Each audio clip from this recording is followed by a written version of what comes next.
right? The first one has a class of change. I'm going to change that to change add, and I'm going to change this to change remove. So let's change that in here. So I'm going to make this change add. I'm going to make this change remove.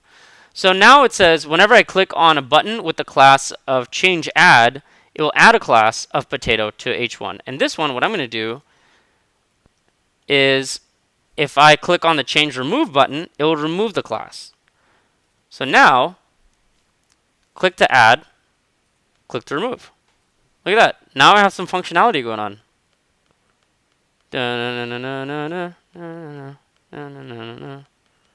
Pretty cool, right? I mean, it's not really that cool, but it's still kind of cool because I can do stuff. So now you guys can think of like creative ways to even start using this, where you guys can have a whole bunch of different styles for your site depending on what someone likes. Can you imagine? You can have an entire set of themes for your entire site based on what people prefer. So you can say, hey, do you like, I don't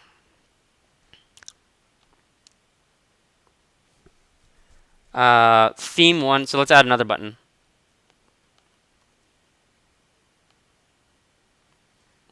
Theme one. Let's just call this theme one. So now I have another button. And right now it doesn't do anything. But what it can do is I can have a whole bunch of classes in here. So I can say like, you know, potato, I don't know, pretty, blah, blah, blah, a whole bunch of things. And in here, let me just create a theme. So let me make this actually look good. So let's make this, I'll leave potato in there. I'll make the body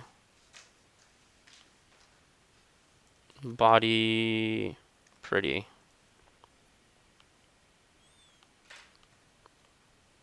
Oh my god, go away. Background. What do you guys think would look good? Maybe like a gray? Nah, it's gonna look bad, but whatever. Another set. Let's change up the divs.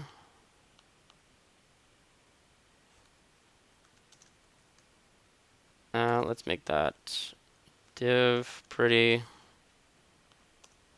Background color white.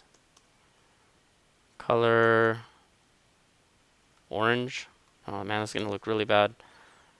Font size 22 pixels. Okay, so instead of potato, I'm gonna put this on h1. h1 pretty. So I just created 3 different classes, right? h1 pretty, body pretty, and div pretty. Now I'm creating a theme here, but only if someone clicks on the button. So let's do theme 1. So let's remove this. Well, actually, we can keep that there. Let's just copy this. So now, if someone clicks on theme 1, so if someone clicks on the button with the class of theme 1, what will happen is on h1s, it will add a class of, what did we create? h1 pretty.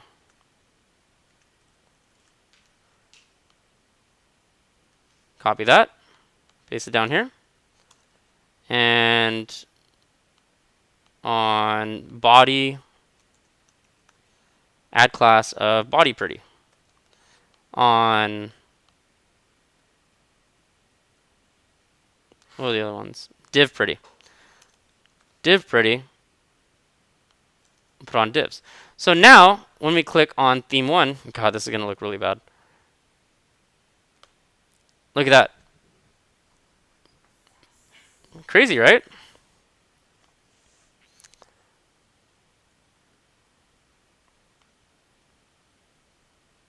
And there's also toggle functions. Toggle functions work meaning that when you click the button again, it removes it. So there's a toggle thing for add and remove class. So let's take a look at that. Toggle class.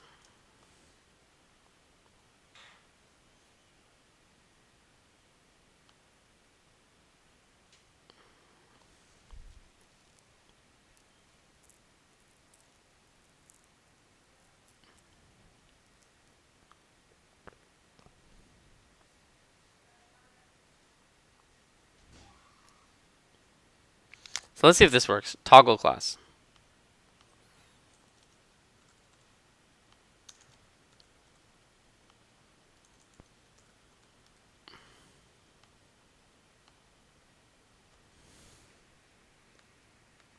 Look at that. No. Cool, right? So toggle class, what it does is it checks to see if that class already exists. If it does, then it removes it. If it doesn't exist, then it adds it. So now we already started creating themes based on button clicks. How cool is that? So now if someone wants to go to your site and see different ways that the site can look, like let's say that you create a web design for a boss, right? Or let's say for a client, and you want to have different kinds of themes. And they're like, well, I don't really like this theme. We're like, okay, well, click on any one of these 5 buttons to see the different themes that you want to see. And that'll just show the different themes based on classes. Just as easy as that. So this is one way to do it. You guys have any questions about that? You guys think that was kind of cool, or? Yeah? Someone? That's cool. I mean, it's alright, right? It's pretty cool. It's pretty cool. I thought it was pretty cool. I like the alert. Each person has their own taste. Alright. Next we have this attribute. Attr. Right? So the attr actually stands for attribute. Now, in HTML, attributes are the things inside the HTML elements. This is an attribute. This is an attribute. Attributes also have values. This is a value of an attribute. This is a value of an attribute. This class is an attribute. This is the value of the attribute. Can you guys show me some other attributes and values on here? How about in this button? Where's the attribute? Oh, well, change remove is the class is the attribute. Correct. Class is the attribute. Change remove is the value of the attribute. Better come correct. So you have, I'm just kidding, by the way. So this is the attribute. My sister says it to me all the time. So this is the attribute. This is the value of the attribute. So you guys get where I'm going here? Inside this HTML element, this is the H1 element, you have an attribute and a value of the attribute. You can have href, you can have all different kinds of attributes. If you want to change the attribute, or you want to get the attribute, so get or set the attribute, these are 2 different ways. So if you want to get the value of the attribute, like let's say that we have a class of cool. This anchor tag. I want to get this value. What I could do here is I could say, okay, let's put it into an alert. Actually, no, that won't work. Actually, yeah, I think alerts work for single objects. So let me see. Alerts on, what was it? Class equals cool. Cool. And we do attribute. And then we say href. Well, we're trying to get the hashtag. We're trying to see what the value is, right? So we give it the attribute, and it gives us the value. So let's see what happens. Cool.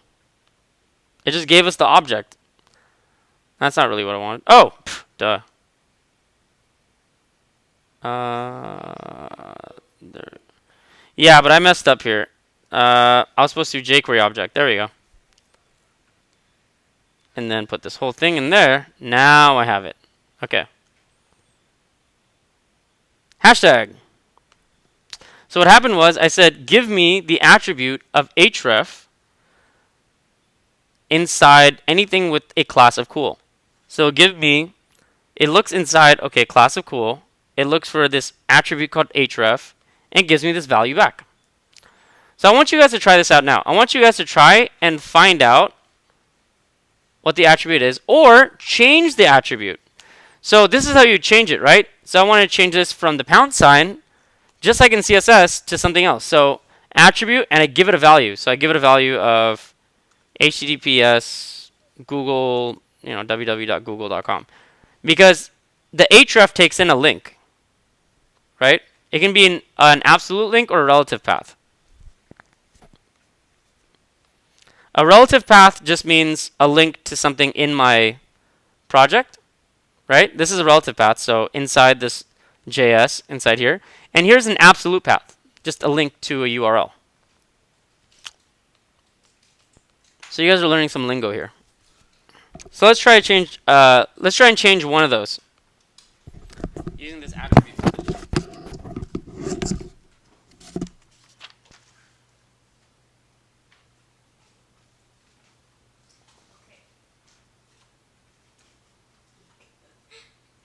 If you guys are already done, move on.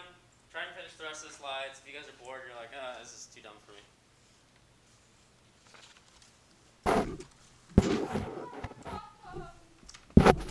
You're not dumb. Never said that. Everyone relax. Calm down. You're changing the attribute?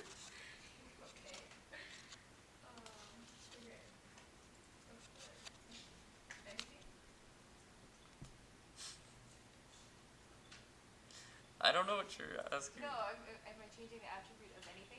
Of any HTML element. Yeah, so you guys are changing the attribute of any HTML element. Okay. Got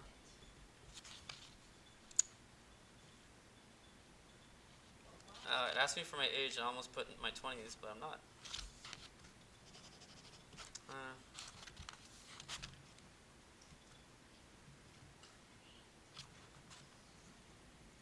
No, you are my, what are we? No. What's her name?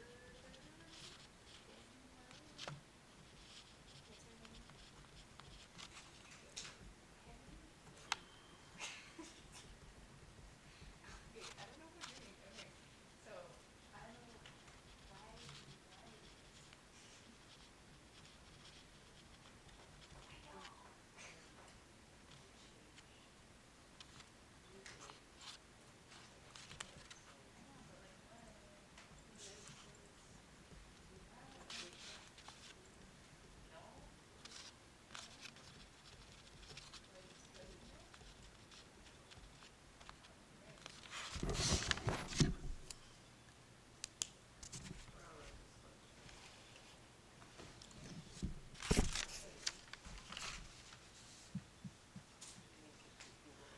this.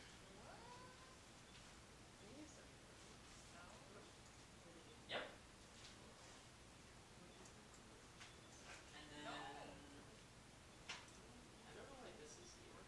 I would take it here. Oh, I see. You put it outside there. Okay, no, that makes sense. Perfect. Okay, so I do that. Or wait, do I have to put the H? Yeah.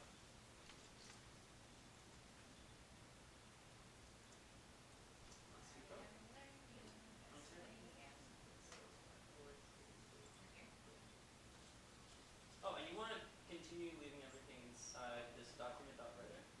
Yeah, I don't know why this one's here. Yeah, so you want to put all this stuff inside. And then? So you copy this too, but Here? yeah. Wait, so I don't copy that? No, Wait, this is the end where's to this the, top one. oh, okay, got it. Oh. No, wait, that one, let's see. That one's the end to this one. So that's the end to this one? Yeah. No, well, this one, no. Okay, so this is the end to this. What did I? This What did is I the do? end to this. Oh, okay. I So then did. you put this where? Let's put it somewhere else. Let's put it right here. No, because you're not going to put it in a click, right? Yeah. You're putting it underneath, yeah. And can you tell me why? So, because then if you, Right here. if you put it in here, it's like already closed No, already. it's a Google. Well, what happens is if you click on change, then it will change. But you don't want it to do that right now. Okay, alright, okay, I did. Yeah, you can put that in there, yeah. But you want to change, now look for something that has a class with an anchor element. So you guys are changing whatever it is, right? So whatever element that you find, find the attribute for it, and change the value of that attribute. Right? So it doesn't necessarily have to be an anchor element. But let's say that you can change the class, you can change the attributes of class, you can change that to a different value too. Or you can change the ID of it. There's a whole different bunch bunch of attributes. So I can choose which one. Yeah, so you can change that navbar, which is an attribute. Well, sorry, the navbar is the value of the attribute called class, right? So I put together? Yeah. Okay. So, but if you're looking for something with, if you're targeting this, then, or let's say you're targeting this, then how do you find this? Yeah. Yeah, .navbar, right? Yeah. There we go. Sammy is a Mhm. magician. Then now I it's using will my hire you phone. for my birthday party. Yeah. Oh. And you can also add classes or add attributes to it. So let's say you want to give an ID, Ah. you can add an ID to it. Oh my Alright. god. So what this does is it changes or adds attribute with a value. Oh, okay, so right now, what did it change? Right now, you give it an href, which wouldn't make sense inside of a nav. Or should I just continue working on this one? With the, with this about me? I need Instead to like, eat so it feels like, or drink. I'm a little bit confused. So, is so that what you've been working on the whole time? on this side, I'm thinking. Okay, so yeah, let's go to the about me. About. And then let's say that you wanted to just change. Wait, it's not this one. This is home. I need to rename it. Okay. Okay, so what you're gonna do is I want you to add an ID to navbar and give it an ID of potato. So let's do a script in your not here, in your JavaScript. So, Hmm? so do I just erase this or do I just No. So yeah, you delete the information inside of it, right? So you're now adding an attribute called ID and you're giving it a value of potato. So I want you to try and work on that. Any Yeah. I wanna do So this. what it does is it finds whatever element you have and then changes or adds Protein. an attribute and the value of that attribute. So let's say that you have Yes, I'm gonna do this because I cannot put let's an say that apple you in my have mouth. this anchor tag. And let's say it had a class of meow. So I do it Where relatively, how many Now in here you can change the href. twice. Well, this would actually just work fine. So now we just do Isn't it? So it'd be like that, this would be like, and now That would be enough. What am I doing? Why am I shaking that water? and then like, so You're here. shake, so shake, not the do water. I just use the sheet or? She's shaking everything. And what do we do? Yeah. Well, we're getting ready for a show. Headlines. So now if you go to headlines, Um, if you look at coach you change the href. You change the attribute. So you get Does that make sense? bro, you get all ripped. No, the attribute, yeah, the attribute is usually not seen. Attributes are different properties of the HTML element, right? Like, in an HTML element, you can have a whole different bunch of properties.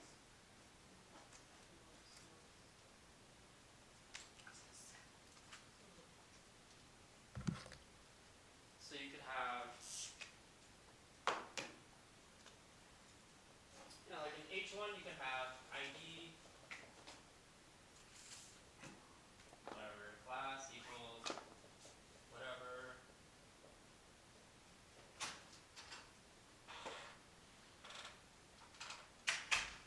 So this is an ID and class, right? These are two different attributes. These are two different values. Like, that attribute is ID, the value of that ID is hello. The attribute is class, the value of that class is whatever. So if I do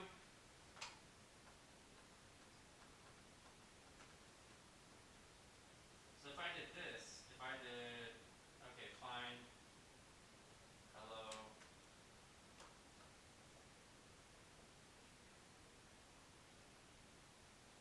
change the class to be meowmix.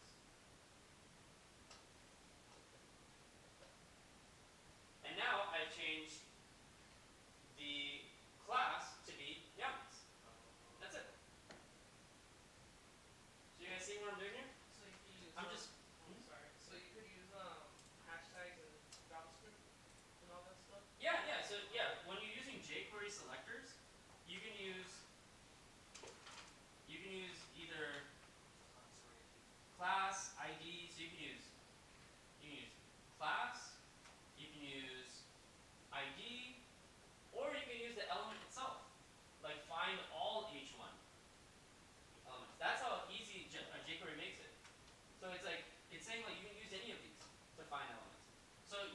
change all H1 elements and give them a class of meowmix. Or if they had a class, change it to meowmix. Does it make more sense now?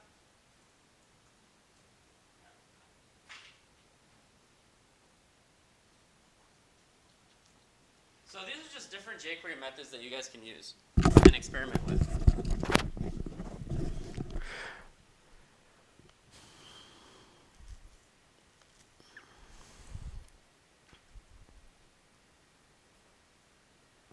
Okay, we won't worry about the rest of these right now because I want to actually just get to responsive design.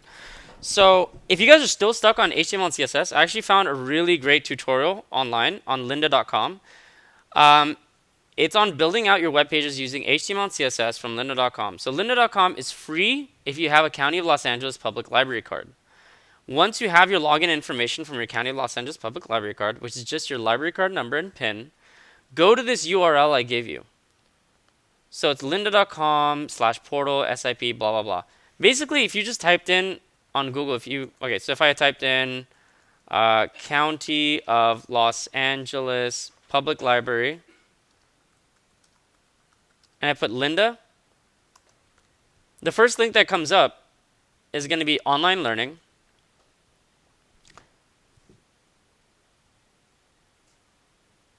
And this first link to go to lynda.com. Now this is the learning portal. And this is the link I gave you guys right here. This link is this link right here. This is where you can log in to lynda.com using your library card number and PIN. And I log in. And after about 1,000 years. You said the pin is the last 4 digits of what? Your phone number. I think I changed mine to something different though. You're allowed to change it.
Huh?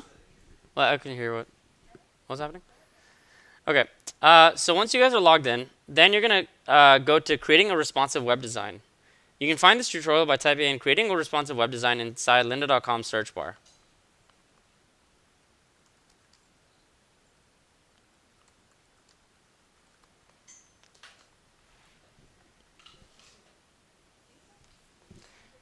Now, the total of all of this course is about like 3 hours of video. So if you guys went through it, it takes you from the very beginning to the very end, not knowing any HTML and CSS, and does that for you and helps you out a lot. So it takes you from structuring, going about it, building all of it, and just really takes you through all the majority of HTML and CSS. So for those of you guys who are like struggling with HTML and CSS still, that's where you want to go. All right.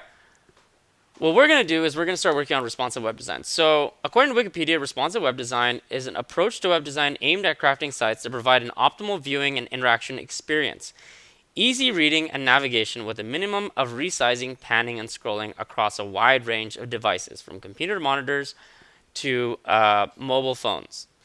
So that's their definition of what responsive web design is. Mine is web application will look good across any screen size. And that's essentially it. You want your web application to look good on mobile, you want it to look good on tablet, and you want it to look good on desktop. Now, what determines something looking good is very subjective, dependent on you as designers to determine. Okay, so this is going to be a very subjective approach of going about it. Now here's a video on why you should care.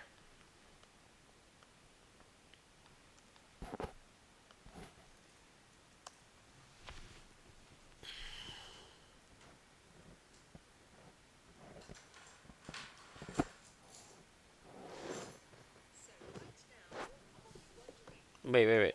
I know it's too loud. Wait. Damn it. Wow.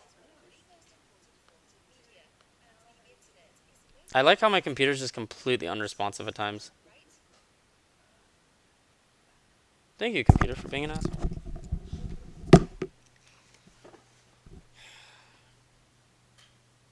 Well, that's good. You're good. I just need to look for the ports. Where are you? There you go.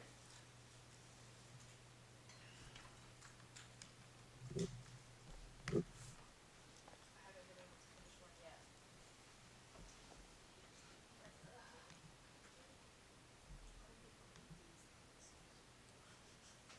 Careful. It's so sour. A green apple. Oh, great.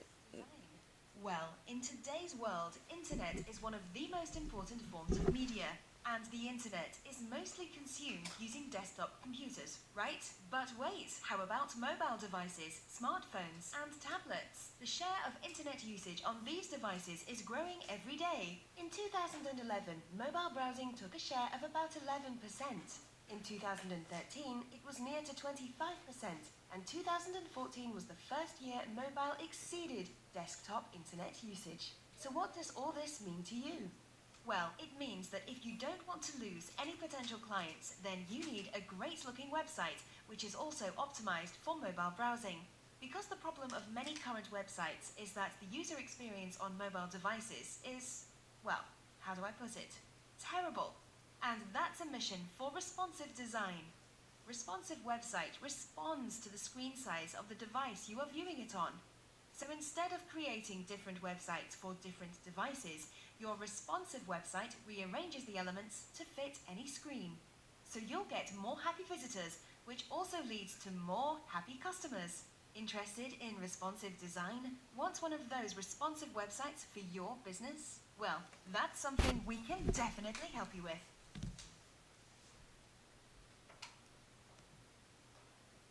So, basically, it's important, right? Because you want your device to look good on desktop, mobile, and tablet. A lot of people have a lot of different devices. A lot of people look at their devices, look at websites via their mobile phones. So, having a website on your desktop only is just not viable anymore. You want it to look good across all different screen sizes. Okay, so now we determined that you should care. Right? Now, how do we implement it? So responsive design uses a series of mostly HTML and CSS techniques in order to make the content of your web application look good across any screen size. So you're still going to have just one website. So is it hard? Not really. You can fulfill all the requirements of responsive design without without ever touching any JavaScript. You'll mostly just be working with HTML and CSS. What really helps is having a designer's eye. So you guys have to have a really keen eye for design, understanding how to make things look good across different devices based on your own understanding of what should look good across different devices. So this is where you guys shine. So where do we start, right? Jazz hands? We're going to be using the video tutorial series from lynda.com titled Applied Responsive Design. Again, you can find the tutorial by logging into lynda.com and then typing in Applied Responsive Design inside of the search bar. Okay, why does it seem like we're going backwards? Alright, technically we're supposed to start off with responsive design by creating a mobile framework first and developing our design based on responsive frameworks. That means we were supposed to design for mobile first, and then for tablet, and then for desktop. However, you guys started off, because you guys haven't taken my interactive media 1 course, I think one of you, who's taking my interactive media 1? Yeah. So the rest of you guys were kind of a little bit behind, and I didn't want to kind of incorporate that. So my initial goal was to incorporate this into Interaction Design 3, but I realized it didn't make sense. Rather, Interaction Design 3 should be more focused on JavaScript and jQuery, while Interaction Design 2 should be more focused on responsive design, HTML, CSS, and like jQuery. So in the quarters to come, I think I'm going to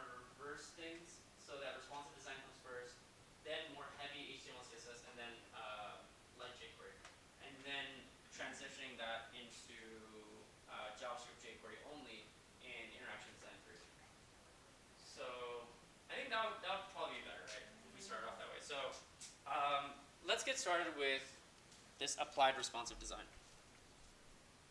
So now I'm just going to put on a bunch of videos, and I can't